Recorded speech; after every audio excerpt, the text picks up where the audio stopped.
Saúdo a todos, irmãos e irmãs espíritas, amigos e amigas. Me chamo Anderson e hoje nós vamos conversar sobre influenciação espiritual sutil, um tema que muito pouca gente reflete, até porque o nome já diz, né? É sutil.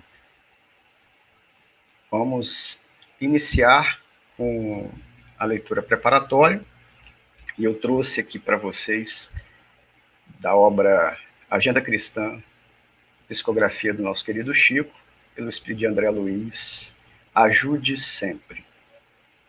Diante da noite, não acuse as trevas, aprenda a fazer lume. Em vão, condenará você o pântano, ajude-o a purificar-se.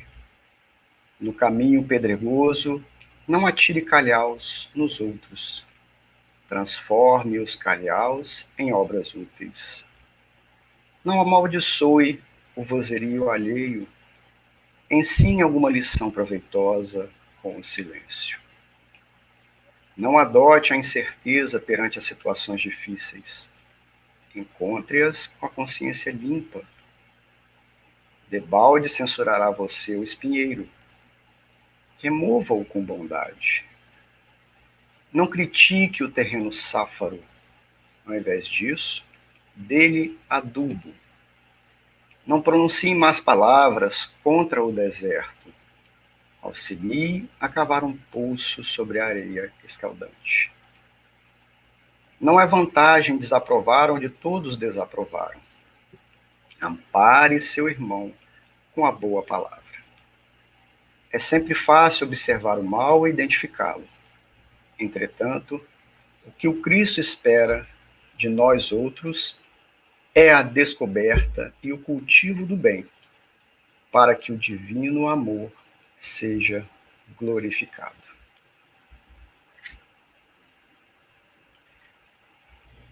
E eu convido a todos para uma prece, e essa prece nós trouxemos do Evangelho segundo o Espiritismo.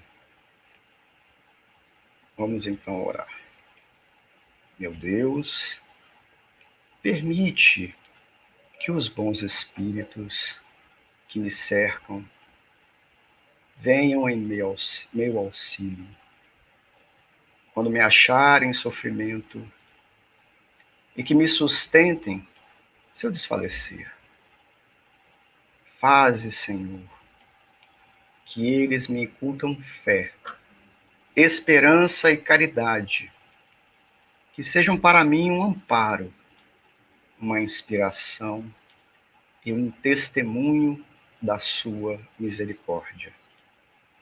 Faze, enfim, que neles encontre eu a força que me falta nas provas da vida e para resistir às inspirações do mal. A fé que salva e o amor que consola. Que assim seja. Nós vamos começar nossas reflexões com a obra de Allan Kardec, O Livro dos Espíritos. Na questão 459, Kardec questiona os espíritos. Influem os espíritos em nossos pensamentos, em nossos atos? Essa é uma questão, né, que muitos espíritas já viram, né? E a resposta é muito contundente. É muito mais do que imaginais. Está muito além do que nós imaginamos. Eles influem a tal ponto que de ordinário, ou seja, comumente, são eles, são os espíritos que vos dirigem, que nos dirigem. Olha que resposta importante. São eles que nos dirigem. É uma influenciação total. Nós somos o tempo todo invadidos por nuvens de testemunhas, testemunhas espirituais que influenciam a nossa vida o tempo todo. As nossas ações, em tudo. Então nós, especificamente nós, os espíritas, né, falando para nós, como espíritas, nós temos uma tarefa muito importante. E aí eu trago essa pequena frase para nosso estudo, que nós precisamos, como espíritas, e essa é uma tarefa importantíssima, formar um ambiente adequado. Olha a importância disso. Ambiente adequado para o trabalho edificante dos bons espíritos. Mas esse ambiente é o quê? Na casa espírita? É na minha residência? Onde? Onde? Nada mais é do que em nosso pensamento. É aqui na nossa casa mental que nós temos que criar este ambiente adequado para que os bons espíritos possam trabalhar em nós. Nós como cooperadores deles.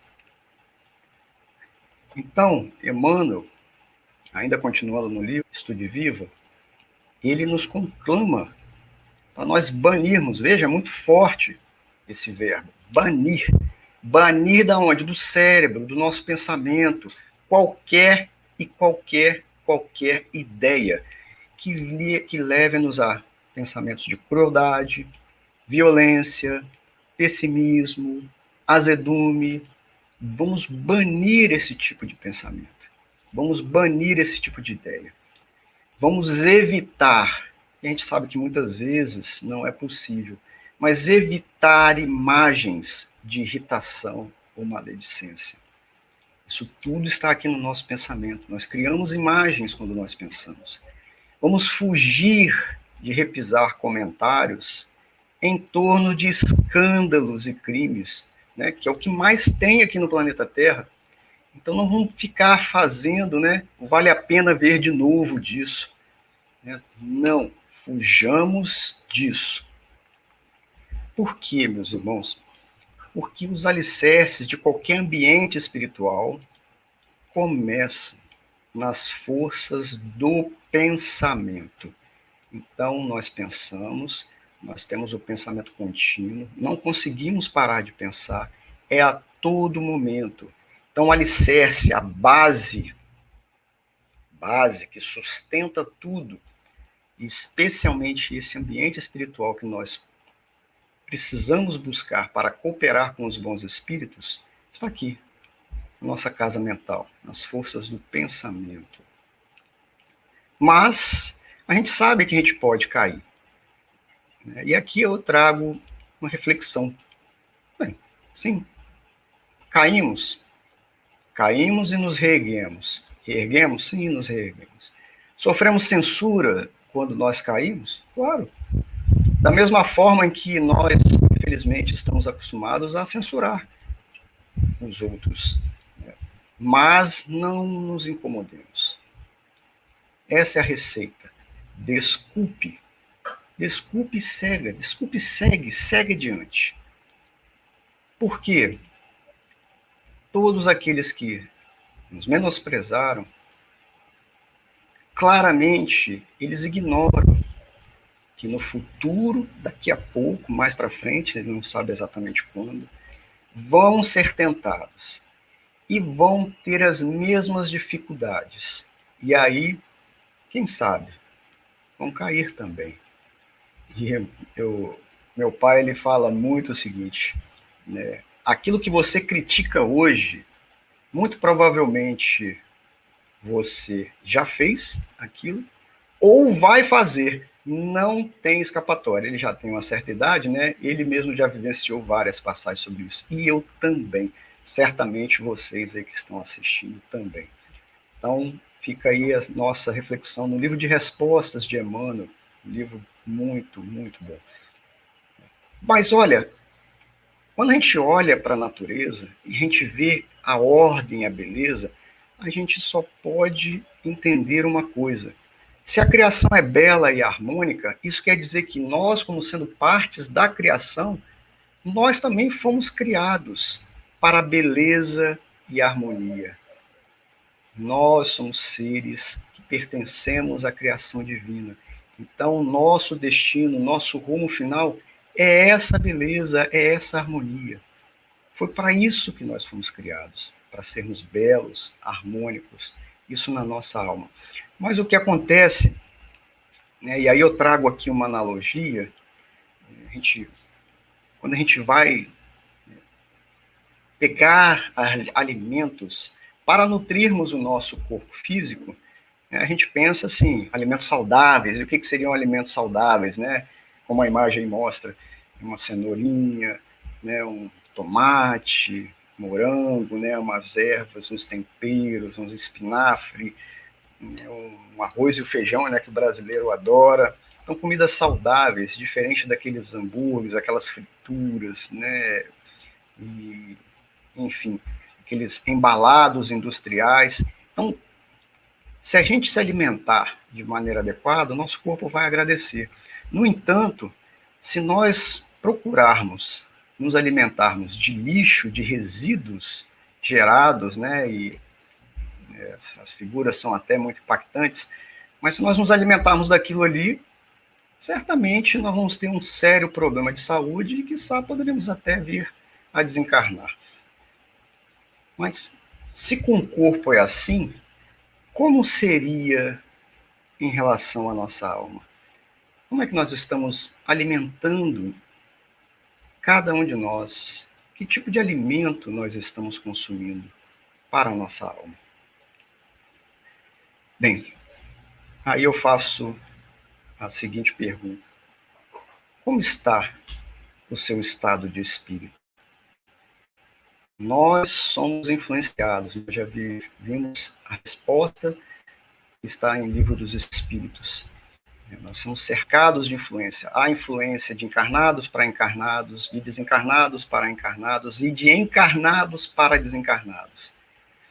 Então nós temos que entender o seguinte: se nós estamos naquele estado de espírito, tendendo ao derrotismo, e esse estado está perdurando há várias horas, e aparentemente não tem uma causa orgânica, não tem uma causa moral de destaque, ou seja, não brigamos com ninguém, não discutimos com ninguém, né? Estamos em casa, né, nas nossas tarefinhas, ou eventualmente, né, repousando, e aparece esse tipo de pensamento, e esse pensamento tem durado.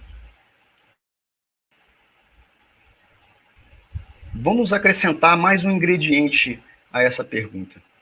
Na questão 471 de O Livro dos Espíritos, Allan Kardec pergunta: olha, quando nós experimentamos uma sensação de angústia, né, quantos de nós não experimentam sensações assim de angústia? Ou de ansiedade indefinível? Quantos não passam pela mesma situação? Ou, aí ele põe um aspecto positivo, ou de íntima satisfação, sem que a gente reconheça a causa. Mas nós temos esse estado.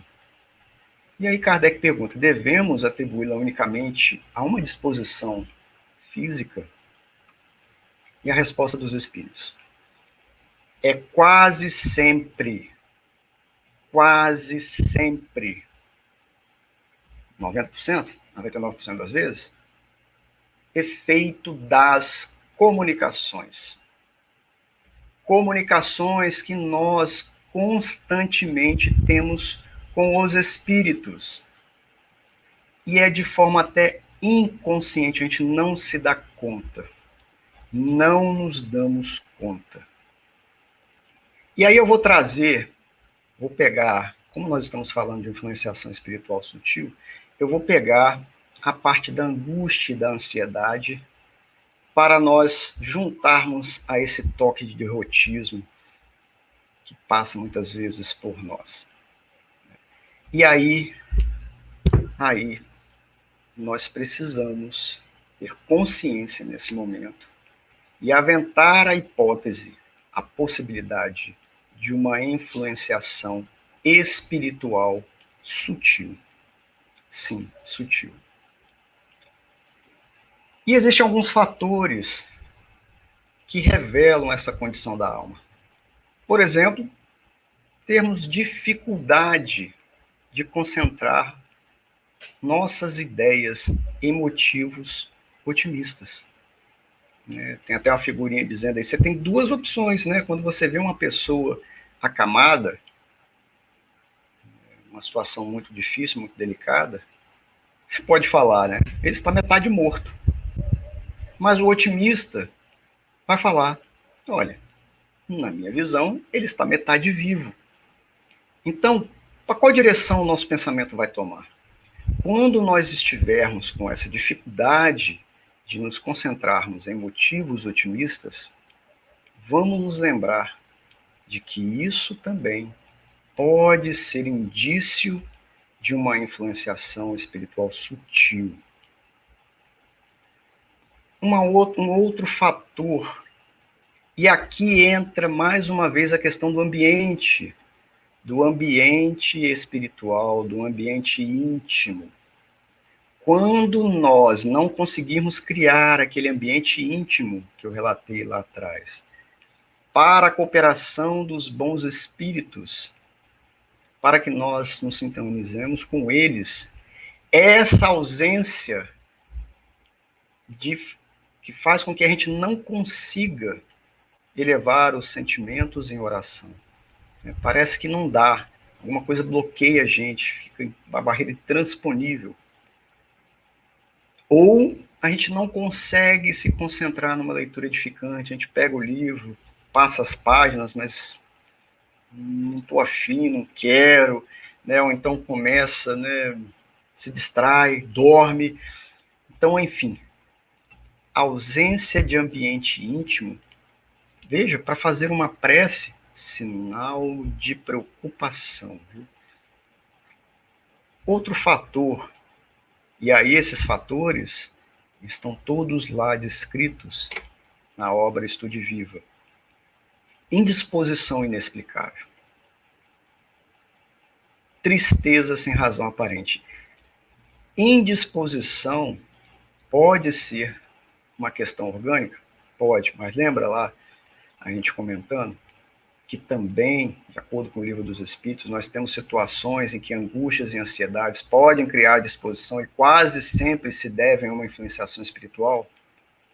A tristeza, nós temos que tirar esse sentimento, bani-lo da nossa vida, porque é uma invigilância.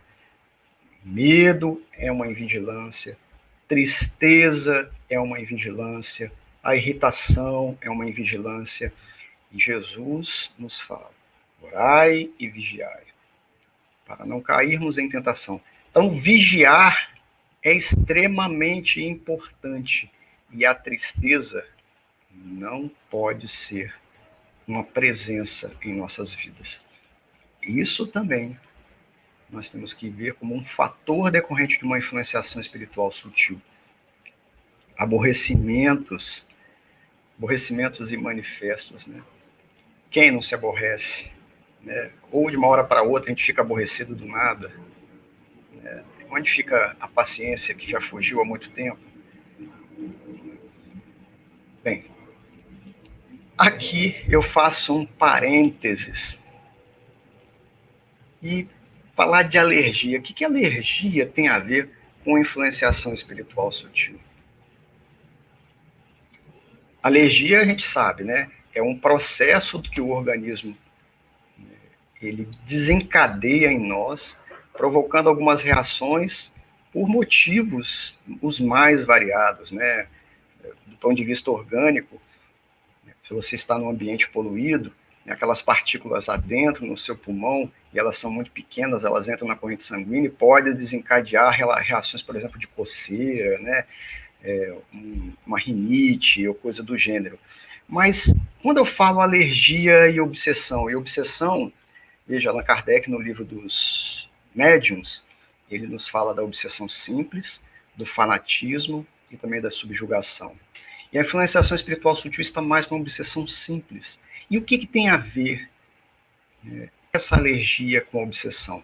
Então, o Espírito Dias da Cruz, no livro Instruções Psicofônicas, eles nos falam que os nossos pensamentos, olha eles aí de novo, os nossos pensamentos invigilantes, lembra quando eu falei da invigilância? Medo, tristeza, irritação, os aborrecimentos, enfim, tudo aquilo que nos tira do estado de serenidade, do estado de sintonia, nos retira daquele ambiente espiritual desejável para nós não entrarmos em contato com os bons espíritos, isso são isso nos deixa invigilantes.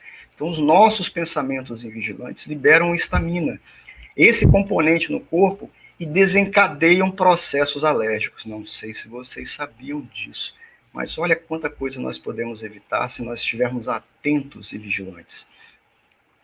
Outro fator que nos leva a considerar a questão da influenciação espiritual sutil: pessimismo. Gente, o pessimismo é outra invigilância. Irritação surda. Estou irritado por quê? Estou irritado aqui dentro do meu íntimo. Não estou irritado com ninguém, com nada. Está dentro de mim. Queixas. Ficar se queixando das coisas. Por que queixar-se das coisas se nós temos muito mais? Podem ter certeza. Nós temos muito mais do que nós merecemos. E nós temos exatamente aquilo que nós precisamos para o nosso aprimoramento espiritual. Exageros da sensibilidade, né, os nervos à flor da pele, condenar quem não tem culpa. Esse aqui, né, a gente não faz, né, a gente não condena, né, a gente se mete na posição de juiz o tempo todo. E normalmente, quando a gente está na posição de juiz, a gente não absolve ninguém. Né? Ninguém sai isento. Todo mundo, quando a gente se põe na posição de juiz, todo mundo nós condenamos. Nós damos uma sentença para aquela pessoa. Né? Normalmente nós não. Normalmente nós não nos condenamos. Então, pessimismo, irritação, queixas, isso também, tudo isso se traduz em invigilância.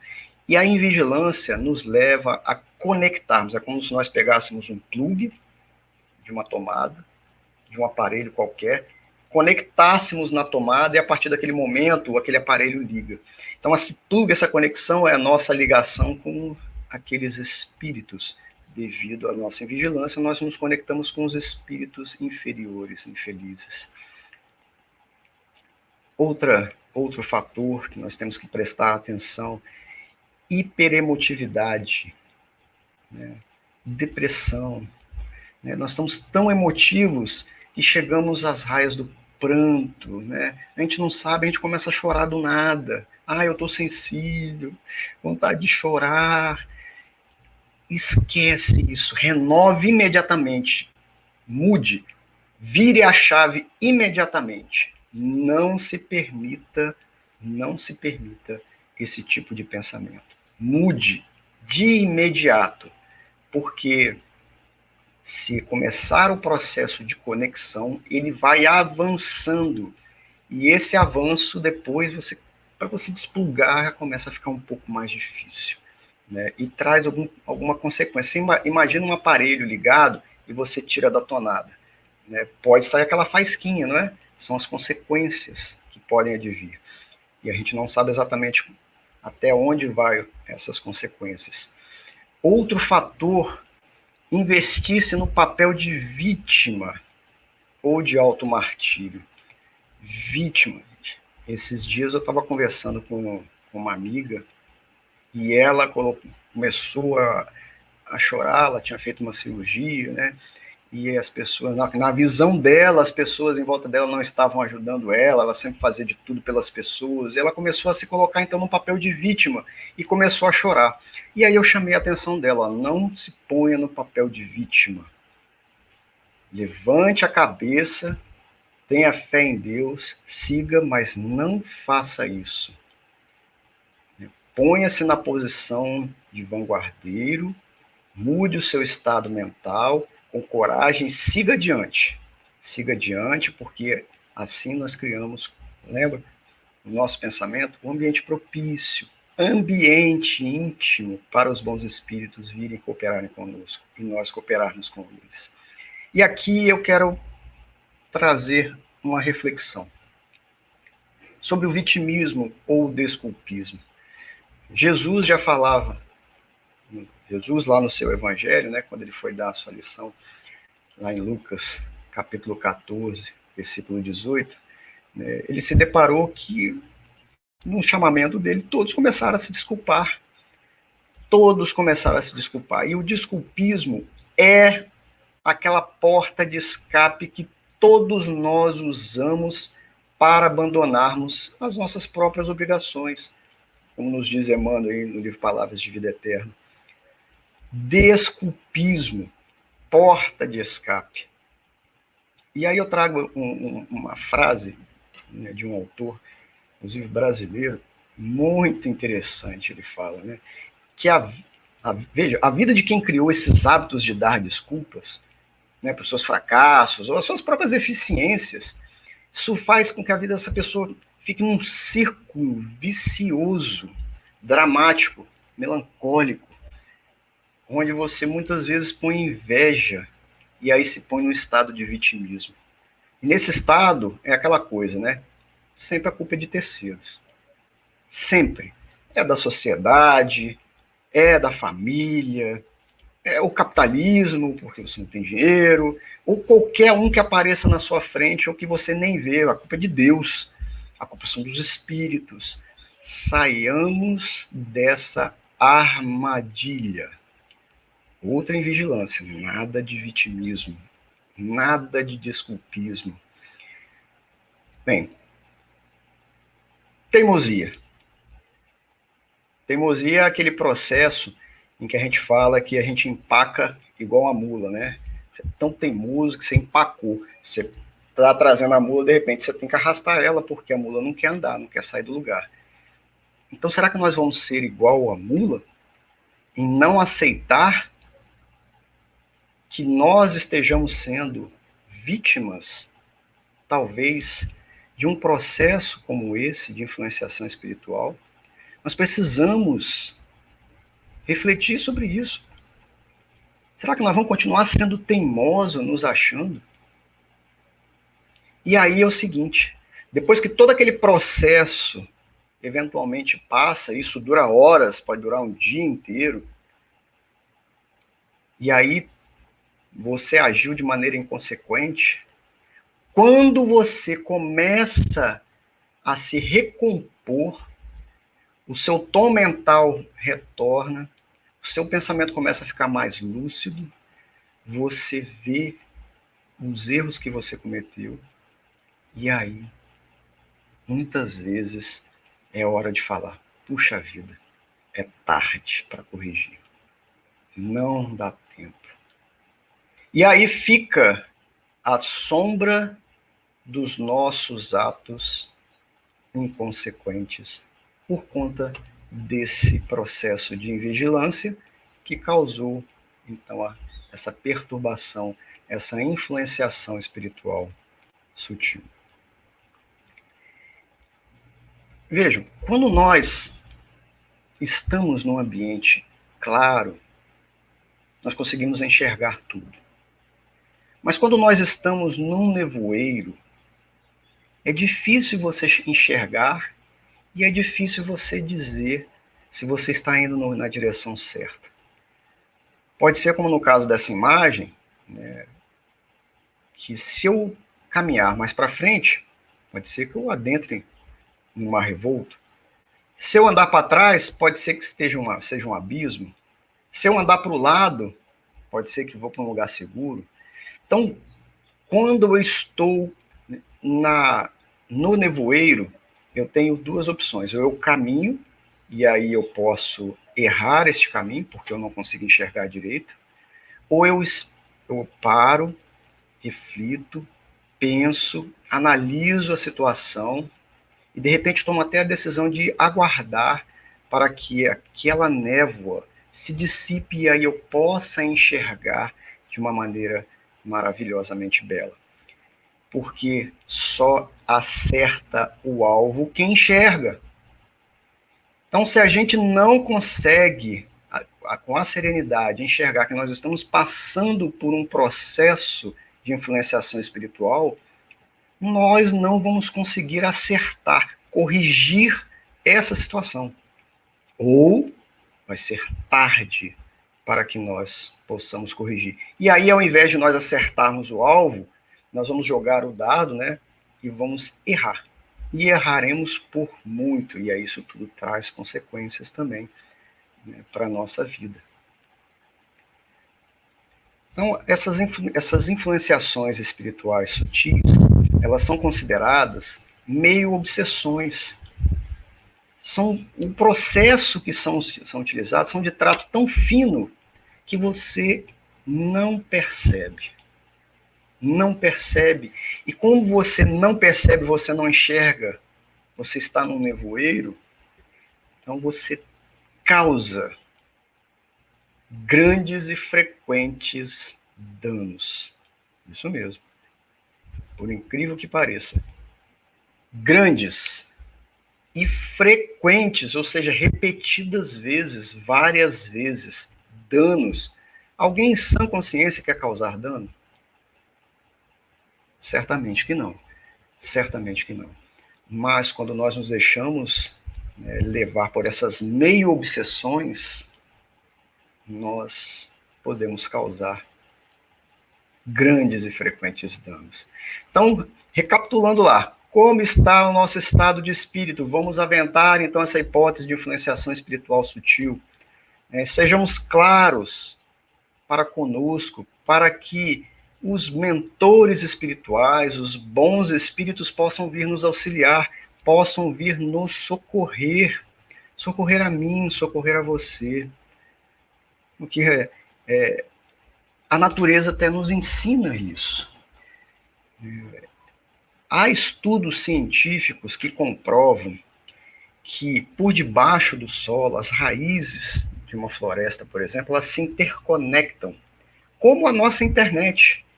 Nós usamos a internet, estamos praticamente 24 horas conectados, né? Fazemos tudo com o celular, né? Identificamos assim que a internet hoje faz parte das nossas vidas e é um modo de auxiliar, um modo de fazer muitas coisas belas, mas também coisas erradas, né? Mas vamos ficar nas coisas belas. As árvores também, por meio da internet do solo, das raízes que se interconectam, elas cooperam um com as outras. De tal forma que quando, por exemplo, há uma ventania e uma árvore cai, esse tronco cai, e a árvore, então, né, passa a não ter mais o processo de fotossíntese porque as folhas foram danificadas e não possuem mais folhas, esse tronco, em muitos locais que vocês tiverem a oportunidade de ir numa floresta, vocês vão verificar que o tronco continua vivo. Mas como ele vive se não processa a fotossíntese naquela árvore? Já que ela caiu, não tem mais a função. Esse tronco vive porque as outras árvores ao redor estão cooperando na alimentação por meio das raízes. Então, as outras árvores fazem a fotossíntese e alimentam com a seiva o tronco, e o tronco permanece vivo. É ou não é impressionante? Isso, inclusive, foi reportagem do Globo Rural, agora do mês de janeiro. Quem quiser e tiver acesso aí ao Globo Rural, pode ver uma reportagem belíssima sobre esse assunto. Tem até livros escritos, se vocês procurarem aí, vocês vão ver como que as árvores conversam entre si, escrito por um alemão. E uma outra cientista canadense lá também que estudou sobre isso. Então, o exemplo de cooperação das árvores. Primeiro, vamos então ser claros para conosco, para que nós possamos ter a cooperação, mesmo quando a gente cai como um tronco.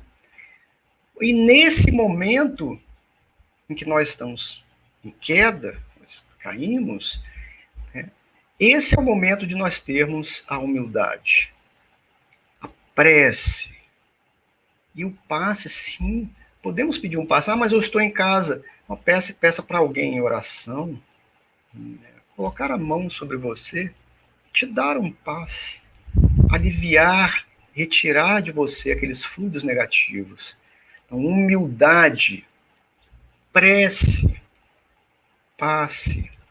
Isso é o que André Luiz nos traz na obra Estude Viva. E aqui eu vou pegar um gancho sobre humildade, vou falar um pouquinho sobre isso.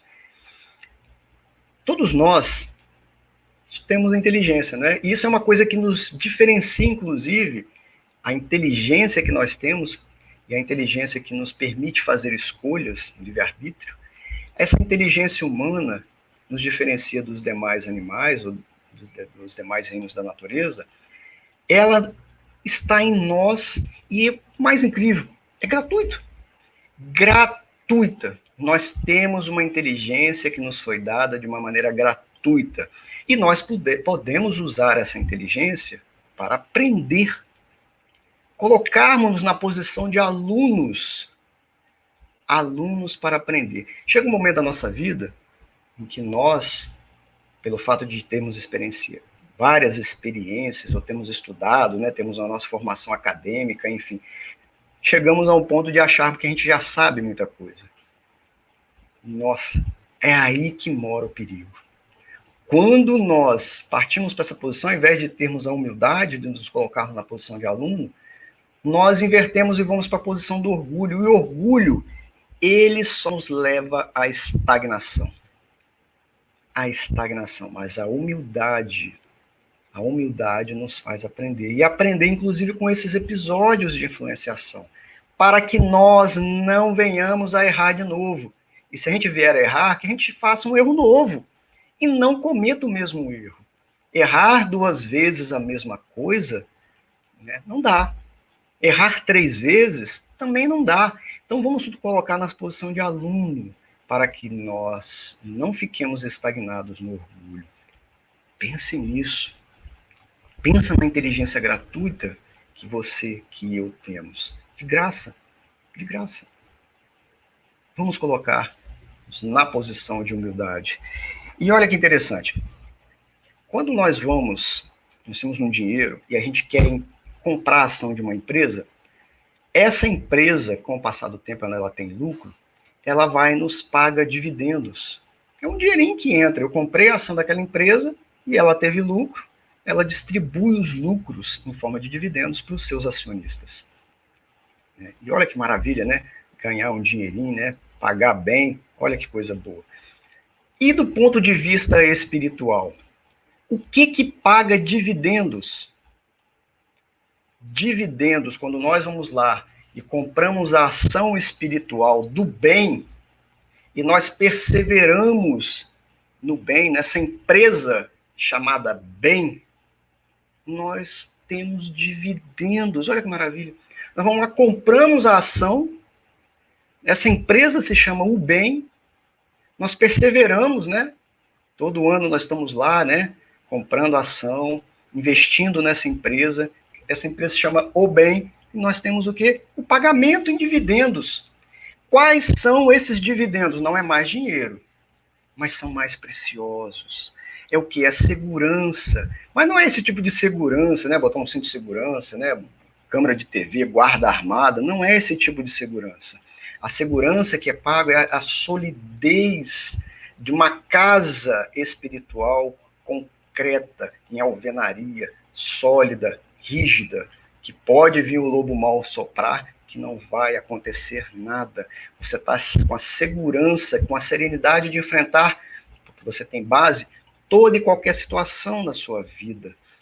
E mais, traz alegria, né? Um sorriso de alegria. Quem que não quer? Quem que não quer isso? E aí, Emmanuel, no livro de respostas, esse livrinho também maravilhoso, ele nos chama atenção. Olha, faça isso. Haja dessa forma. Você vai ver. Você vai ver o que vai acontecer. Faça isso. Haja. Bem,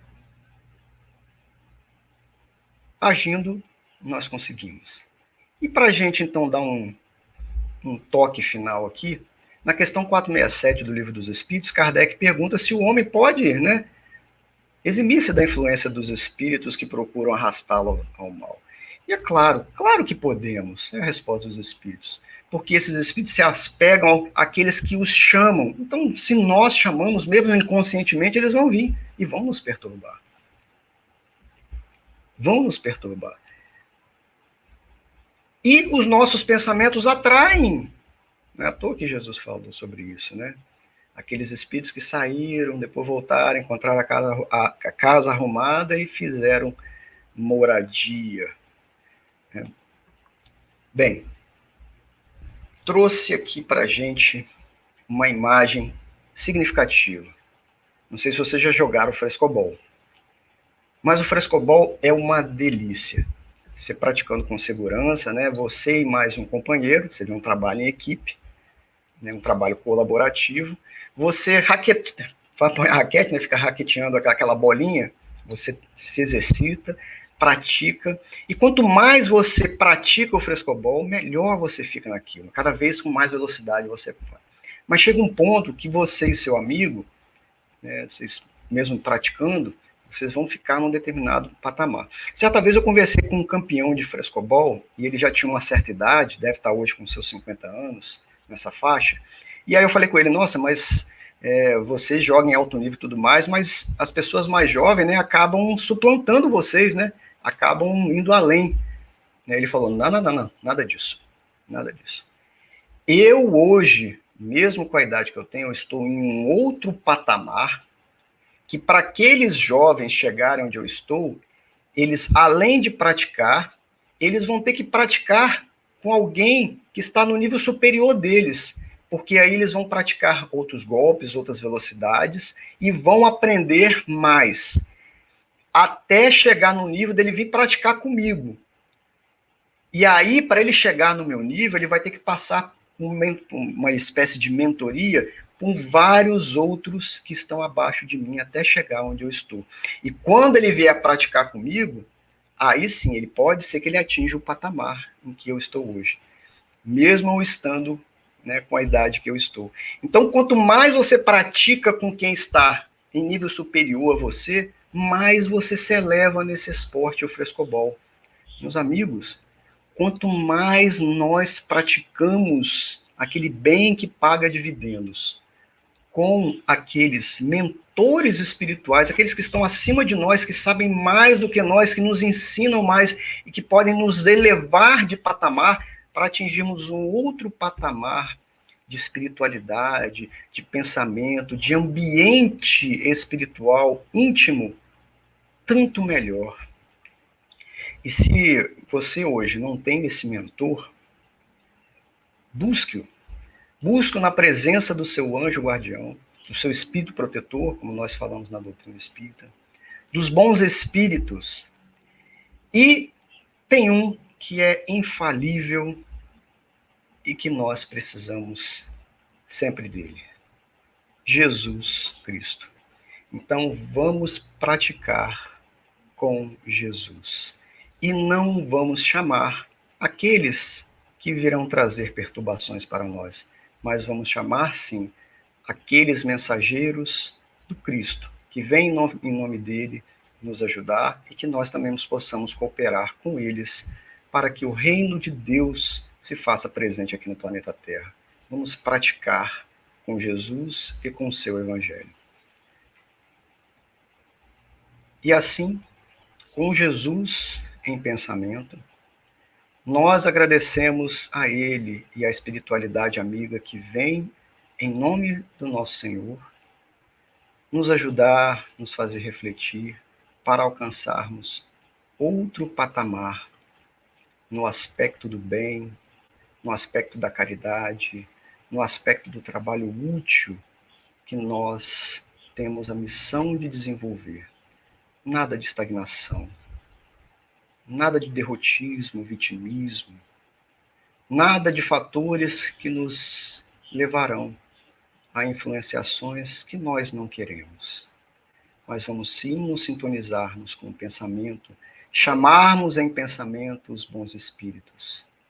E se nós eventualmente cairmos, Senhor Jesus, nos ajude a nos levantar mais uma vez e prosseguir, acreditando em nós, com coragem de vencer a nós mesmos e aos nossos vícios, para que um dia, enfim, nós possamos encontrá-lo na pátria espiritual maravilhosa.